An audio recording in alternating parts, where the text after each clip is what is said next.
All right, the Reds, it is Talking Reds, Friday's Talking Reds. I've got Ste Evans with me today to talk about the Reds, to talk about Klopp's press conference, which happened just now. And Ste, the big news that emerged from it is, again, negative news. Yet another blow to the chin. Fabinho not available for tomorrow's match against Leicester.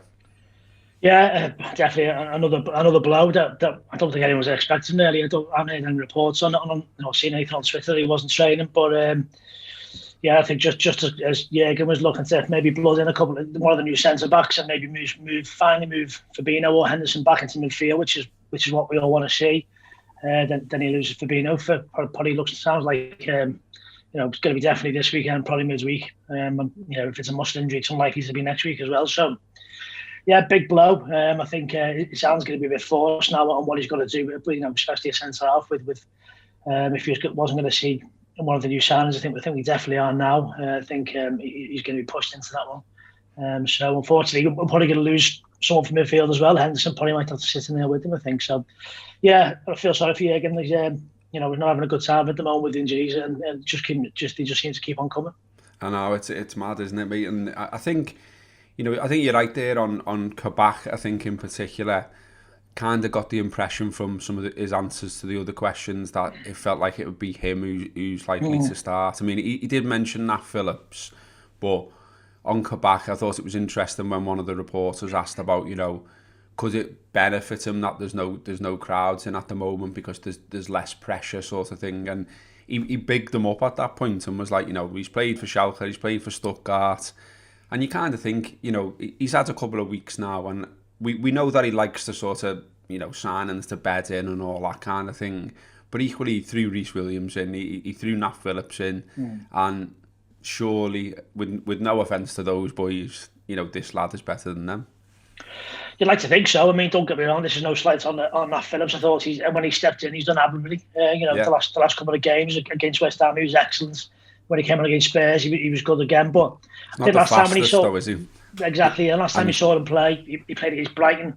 He wasn't great against the quicker lads, against Malpay and Connolly and the like. So we can't give him a little bit of the run around, really. We weren't great as a team against Brighton, I must admit as well. But I think Kabak was always going to play in this one. I think what Jürgen will lose with Fabinho being injured, obviously, is going to be, be able to get the ability to move one Henderson or Fabinho into midfield. And I think Kabak was always going to play this one for me. I think it was time for to really start plugging these in now, and a much needed change for the team. Really, we've I know Jürgen must be sick of obviously having to keep playing these players out of position and look where we're to the detriment of our midfield, really, because you can see where we're lacking the legs and what Henderson and Fabinho usually bring. So Kabak was always going to come for me. So I think definitely wants to step in. It's just probably Jordan next to him. Imagine who's going to go. I can't see him playing the two together as we mentioned before, and as he's mentioned, it would be pretty cool to play them two. So. I think it'll be Kabak and Henderson. Henderson next to him just to kind of talk him through it as the game goes on. As we know, he does so well. Yeah, one or two other updates in there as well. Naby, he says he's not. He's training, but he's training on his own. But it is the sort of the heavier stage of individual training. So it sounds sort of like he's on the way back. Jota, he said 2 to 3 weeks, which is a bit of a blow because it feels like it's been 2 to 3 weeks forever. But on I wanted to get you, Steve, on the other stuff he was saying, which, I was interested in. I thought, well, this might divide some opinion, where he was sort of saying, if Leicester are looking at Liverpool, they aren't looking at a side, despite the result, to out of rhythm, can't create anything, on a threat, that type of thing. Would you agree with that, despite some of the results recently, there's been football there that suggests they're not miles off? 100%. We went to this is the same football team. We went to see them beat Spurs so convincingly in the end. I thought we were very excellent against West Ham. Played some really, really good stuff, controlled the game, controlled the tempo, and looked like the Liverpool team we know and love. But it's the team like Brighton came and I thought we were poor against Brighton. It's just just the consistency is not there for us. We're not a terrible team overnight, as everyone keeps saying.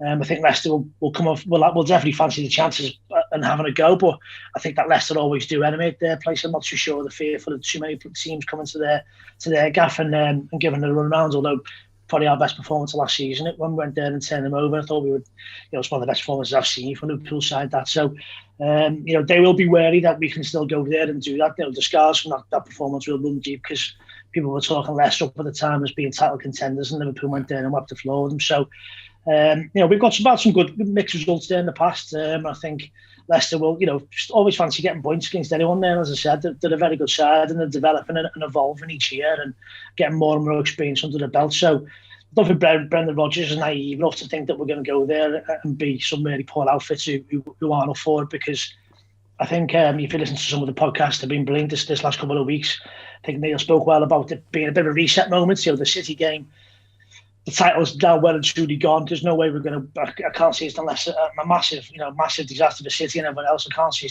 we're challenging for the title. So now that's gone, it's maybe a chance to refocus for the whole team.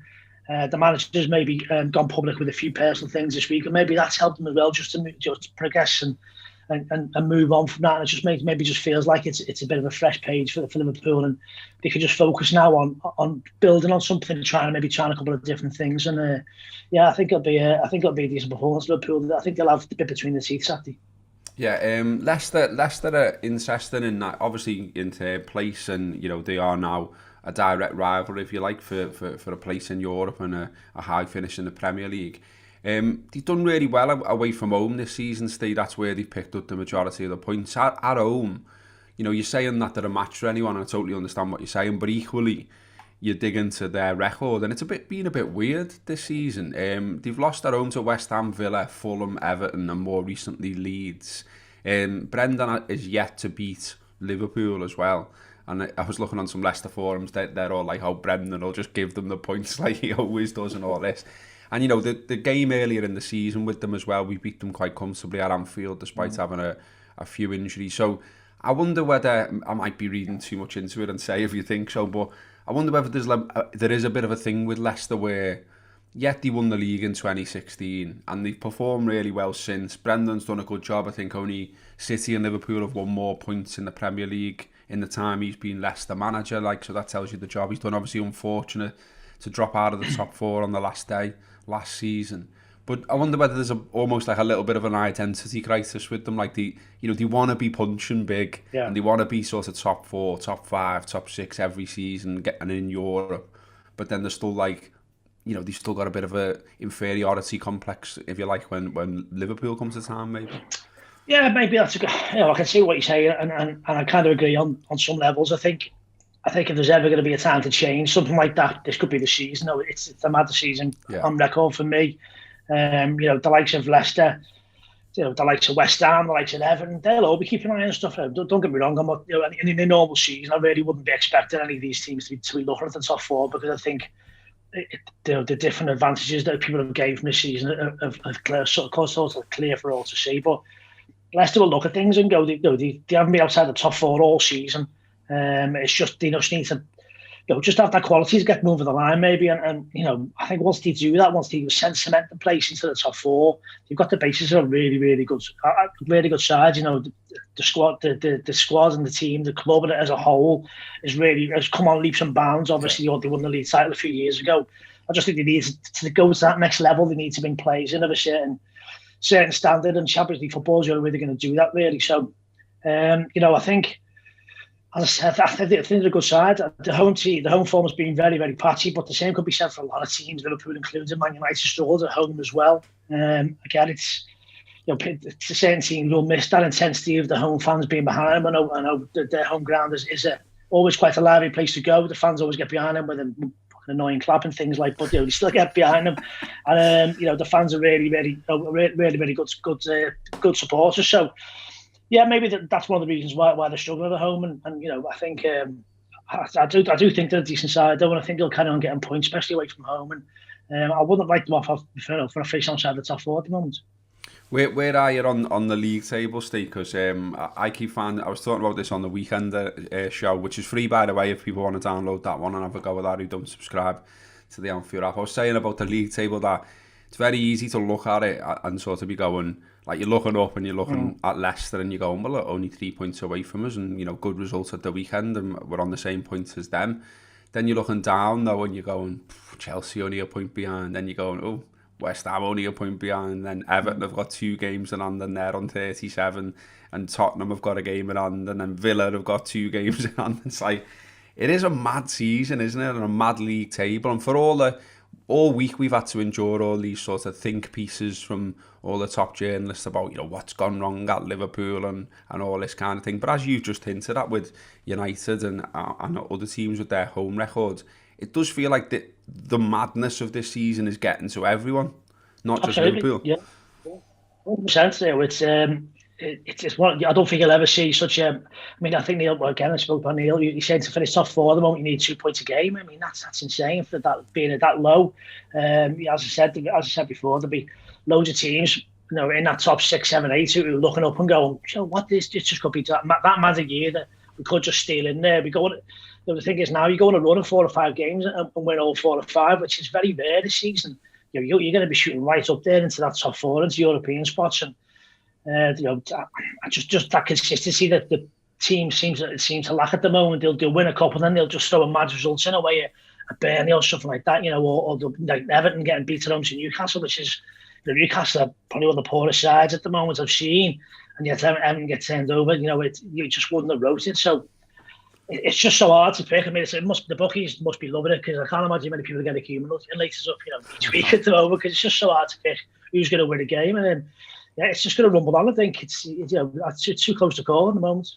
Yeah, I mean, if you look at it, talking of the bookies, if you look at it, and perhaps lads out there or whatever who have a bet who don't watch Liverpool week by week, I think you're looking at your coupon at the weekend and you're going, okay, Liverpool 4 defeats in the last 6, Leicester 3 wins, 2 draws and a defeat. Then you go to the odds and you're like, hang on, Leicester 5-2. Do you know what I mean? It doesn't add up, that, does it? No, the bookies are never wrong usually by that much, are they? Let's be honest. They don't get many things wrong. That's why they're all minted. I think one of the reasons they were looking at that, I think Leicester, one of the first times I can remember that Liverpool are going to play a game on half 12 on a Saturday, and we're not the team that's playing midweek, and we're going to have lads with heavy legs. So that the bookies are probably looking at that and thinking that's a bit of an advantage to Liverpool. Hopefully it is. I mean, I'll never be a fan of these half 12 kick-off games on a Saturday, regardless of who's played midweek anyway. I can't remember the last time I saw a decent game when it was kicked off at that time, but hopefully it will be a bit of an advantage. The lads have had a full week on the training pitch, loads of stuff to work on. As I said, the new lads have been blooded in by the manager and the training staff and drilled it into how we do things and the way to play and the way we set up. So I'm hoping that time on the training pitch, and the fact that Leicester had a bit of a grueler midweek against a tough physical Brighton side, which we know all too well are decent and hard to play against, that's going to just play in our favour. I think the bookies, as I said, we'll probably make that in my head. I think the way Leicester have played at home as well, I'll probably make us just favourites, I think, especially after the away performances of Spurs and West Ham.